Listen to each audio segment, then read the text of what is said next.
একদিকে এই কোরআন শরীফ পড়া হবে, আর একদিকে এখানে নাচ বা গান, এটা কখনোই হয় না, এটা হতে পারে না। আমরা পুলিশের কাজকর্ম করলেও কোনটা ইসলামের পক্ষে যায় কোনটা ইসলামের বিপক্ষে যায় অতটুকু জ্ঞান নলেজ ইনশাল্লাহ আমাদের আছে। আমরা সেই জিনিসটা এনশিওর করবো, অন ইসলামিক কোনো কিছু এখানে হতে দেওয়া হবে না। আমাদের এখানে হযরত শাহজালাল রাদিয়াল্লাহু এর পবিত্র ওরস মোবারক, এটা 700 বছরেরও অধিক সময় ধরে হচ্ছে, এবার হচ্ছে 707তম। তো এটা একটা এই মানে এই 700 বছর কিন্তু কম সময় নয়, এই সময়ের মধ্য দিয়ে বিভিন্ন ঘটনা পরিক্রমার মধ্য দিয়ে এটা হয়েছে। এখন এখানে এই যে আমাদের বিভিন্ন মাজার কেন্দ্রিক যে সকল সংগঠন আছেন, তাদের যে দাবিগুলো আমি দেখলাম, আবার অনেকে যারা এই মাজার সম্পর্কে দু চারটা কথা বলেছেন যে মাজারে এই হয় সেই হয়, তাদের বক্তব্যটা আমি শুনেছি। এখন আমার কাছে যেটা মনে হয় যে আমাদের কোনো ক্ষেত্রে মতবিরোধ নাই, কিছু কিছু জায়গায় ভুল বোঝাবুঝি আছে, এবং হলো যে আমাদের মিসআন্ডারস্ট্যান্ডিং এর অভাব, মানে মিসআন্ডারস্ট্যান্ডিং এর একটা গ্যাপ আছে। এখন ধরেন যে এইটা একটা পবিত্র জায়গা, এখানে আমি যতটুকু জানলাম যে কোরআন খতমে কোরআনের মাধ্যমে এখানে 30 জন হাফেজ একসাথে শুরু করবেন। তো আলহামদুলিল্লাহ মাশাআল্লাহ, এটা কিন্তু চমৎকার একটা সূচনা। এরপর হচ্ছে যে এখানে পরবর্তী দিনগুলোতেও কিন্তু একইভাবে এখানে জিকির, দোয়া, কোরআন শরীফ পাঠ, তিলাওয়াত সমস্ত কিছু হবে। এটা সম্পূর্ণ ইসলামিক ভাবধারা। এই ভাবধারাটাকে বজায় রাখার জন্য মানে আশপাশে হঠাৎ করে এসে কেউ যেন ইসলাম বিরোধী কোনো কিছু একটা করতে না পারে, সেই বিষয়ে একটু সচেতন থাকা। এখন ধরেন এখানে অনেক অনেক লোক আসেন, অনেক লোকজন আসেন, বিভিন্ন জায়গা থেকে আসেন।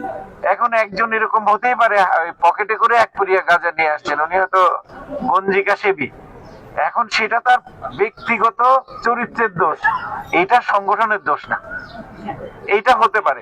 কিন্তু আমরা যেটা দেখেছি বা আগে থেকে যেটা শুনেছি সেটা হলো যে এখানে ধর্মীয় ভাব গাম্ভীর্যের মধ্য দিয়ে এটা কিন্তু সবসময় পালিত হয়ে আসছে এবং সবসময় পালিত হয়ে আসবে।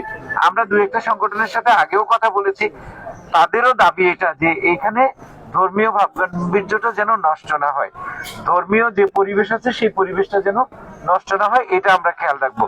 তো আমি আপনাদেরকে আশ্বস্ত করছি, আপনাদের এই অনুষ্ঠানটাকে সুন্দরভাবে যেন সম্পন্ন হয়, ধর্মীয় আবেগ অনুভূতি এইটা যেন বজায় থাকে, এই ব্যাপারে আমরা সচেষ্ট থাকবো, আপনারাও সচেষ্ট থাকবেন।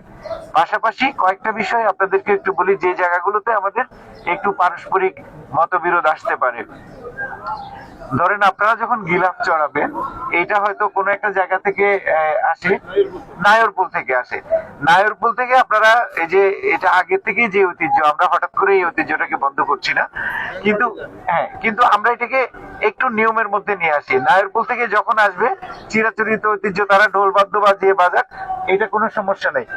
কিন্তু এইটা যখন একটা সার্টিন ডিস্টেন্সে আমাদের এই দরগা শরীফের কাছাকাছি, ধরেন আমাদের এই যে এই নূরজাহান হোটেলের যে মোড়টা আছে, এইখান থেকে যদি আপনারা এই ঢোলবাদ্যটাকে অফ করে দেন, তাহলে ধর্মীয় ভাব গাম্ভীর্যটা অক্ষুণ্ণ থাকে। এরপরে আপনাদের গিলাফ আসবে, আপনারা এই যে কি বলে দোয়া দরুদ পড়ে নিয়ে আসবেন। এইটা আমি সবাইকে অনুরোধ করবো, আপনারা এই সিস্টেমটা করেন, ওই ঢোলবাদ্য ওই জায়গাতে শেষ করেন। আর হচ্ছে যে মাজারের আশেপাশে অনেক সময় অনেকের এরকম দেখা যায় যে এই বিচ্ছিন্ন ভাবে এই 2-1 জন হয়তো এরকম এই গাঁজা টাজা সেবন করতে পারেন। এই ব্যাপারে আমরা সতর্ক থাকবো, আপনারাও সতর্ক থাকবেন। আমাদের পুলিশের কন্ট্রোল রুম থাকবে, সাদা পোশাকের পুলিশ থাকবে। এইরকম কাউকে যদি পাওয়া যায় আপনারা ইনফর্ম করবেন, আমরা তাদেরকে ধরে নিয়ে আসবো। কোনো অবস্থাতেই এরকম অনইসলামিক কিছু এখানে অনুমোদন করা হবে না। আরেকটা জিনিস বলি, আমাদের এখানে এই যে এই গতকাল মাননীয় প্রধানমন্ত্রীর প্রোগ্রামেও বেশ কিছু অভিযোগ আসছে মোবাইল চুরি হয়েছে, অর্থাৎ যেখানে গ্যাদারিং সেখানে কিন্তু চোরের মানে তাদের ব্যবসা করার সুযোগ। আমি পরিষ্কার করে বলছি, আমাদের লোকজন থাকবে, পর্যাপ্ত পরিমাণ সাদা পোশাকের লোক থাকবে। কেউ যদি কারো মোবাইল চুরি করার চেষ্টা করে, আমরা যদি পাই, এগুলো মানে একদম কঠোরভাবে নিয়ন্ত্রণ করা হবে। আপনাদের স্বেচ্ছাসেবী যারা আছে তাদেরকেও আপনারা এই ব্যাপারে একটু সতর্ক করবেন। এরকম কাউকে যদি পাওয়া যায় তাদেরকে ধরে পুলিশের হাতে তুলে দিবেন, নিজের হাতে আইন তুলে নিবেন না। তো এই সামান্য কিছু নিয়ম কানুন যদি আমরা ফলো করি, আমাদের মধ্যে বিভেদ এবং বিসম্বাদ হওয়ার মতো কোনো কিছু নাই। সবার কিন্তু মত এক, সবার পথও এক, এবং সবার আবেগ এবং অনুভূতিও এক। হযরত শাহজালাল রাদিয়াল্লাহ, ওনার কারণে এই পুরা বাংলাদেশ, এই আমাদের এই পুরা এলাকা কিন্তু ইসলামটা প্রচার হয়েছে ওনার মাধ্যমে, ওনার কারণে। এবং আরো এখানে 360 আউলিয়া এসছেন, মানে এই মূল দুইজন, মানে 2-4 জন যদি একদম প্রথম সারির যারা ধর্ম প্রচারক, তাদের কারণে মূলত। তো এটা একটা পবিত্র ভূমি, এটা একটা আধ্যাত্মিক নগরী। আমাদের এই হযরত শাহজালাল রাদিয়াল্লাহ এর এই এখানে মাজারটা এখানে, এই জন্য এটা আমাদের জন্য, আমাদের সিলেটবাসীর জন্য এটা গর্বের বিষয়। তো আমরা এই মাজারের পবিত্রতা, ওরসের পবিত্রতা এবং এই অনুষ্ঠানটা, এই ধর্মীয় ভাব গাম্ভীর্যটা আমরা সবাই বজায় রাখবো। এবং কোনো জায়গায় যদি কিছু থাকে, আমাদের কন্ট্রোল রুম আছে, যাদের কাছে মনে হবে যে এখানে ইসলাম বিরোধী কিছু হচ্ছে আমাদেরকে জানাবেন।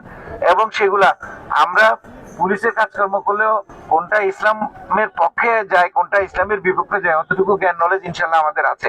আমরা সেই জিনিসটা এনশিওর করবো, অন ইসলামিক কোনো কিছু এখানে হতে দেওয়া হবে না। এবং এই প্রেমিসিসের মধ্যে এই যে আপনার একদিকে এই কোরআন শরীফ পড়া হবে, আর একদিকে এখানে নাচ বা গান, এইটা কখনোই হয় না, এটা হতে পারে না। এবং অনেকের হয়তো এগুলা এই ধরেন একটা মিথ তৈরি হয়েছে, ভুল একটা ধারণা তৈরি হয়েছে, অথবা এখানে অন্য কোনো বিষয় আছে। তা আমি আশা করি যে এই ধরনের হওয়ার কথা নয়। তারপরে আমরা সতর্ক থাকবো, আমরা সবাই সজাগ থাকবো, আপনাদের সহযোগিতা চাবো, সবার সম্মিলিত সহযোগিতায় আমরা সুন্দরভাবে অনুষ্ঠানটা পার করব। আমাদের ট্রাফিক ব্যবস্থাপনার ক্ষেত্রে একটু আপনাদেরকে বলি, যেহেতু বিভিন্ন জায়গা থেকে, সারা বাংলাদেশ থেকে লোকজন আসবে, ভক্তকুল আসবেন, গাড়ি পার্কিং এর জন্য আমরা 2টা জায়গা নির্ধারণ করেছি। একটা হচ্ছে এমসি কলেজ মাঠ, আর একটা হলো শাহিদগা। এই 2 জায়গায় আপনারা গাড়িটা রাখবেন। এখানে আলিয়া মাদ্রাসা মাঠে রাখলে হয় কি, এই পুরো এলাকার মধ্যে একটা জ্যাম তৈরি হয়। এই জন্য আপনাদের একটু কষ্ট হলেও এইটা আপনারা একটু মেনটেন করবেন। এই 2টা জায়গাতে যে কয়টা গাড়ি আছে, আশা করি এর মধ্যে কভার হয়ে যাবে। এই জিনিসটা আমরা ওইভাবেই আমাদের ট্রাফিকের প্ল্যান করবো ইনশাল্লাহ।